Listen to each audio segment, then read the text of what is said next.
നമ്മൾ ഒരു particular language മാത്രം കണ്ടിരുന്ന ആൾക്കാർക്ക് വേൾഡ് സിനിമേനെ പറ്റി കൂടുതൽ അറിയാനും ആർട്ടിനെ പറ്റി നമ്മൾ സിനിമ എന്ന് പറയുന്നത് ഒരു വൈഡ് റേഞ്ചാണ്. പലരും പല മേക്കേഴ്സും പല രീതിയിലാണ് സിനിമ ഉണ്ടാക്കുന്നത്.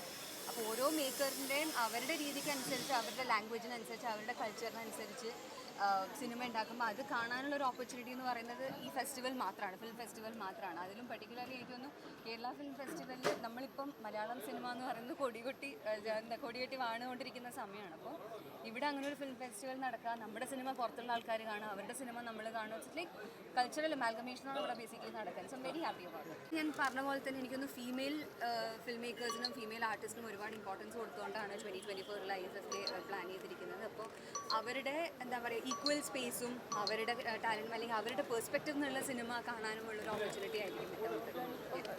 തീർച്ചയായും സിനിമ കാണാനെത്തില്ലേ? യെസ് പുതിയ സിനിമാ വിശേഷങ്ങൾ ഇപ്പോൾ റൊമാൻസ് ഉള്ള സിനിമയുടെ ഷൂട്ട് കഴിഞ്ഞു. അടുത്തൊരു തമിഴ് സിനിമ ആയിരിക്കും സ്റ്റാർട്ട്.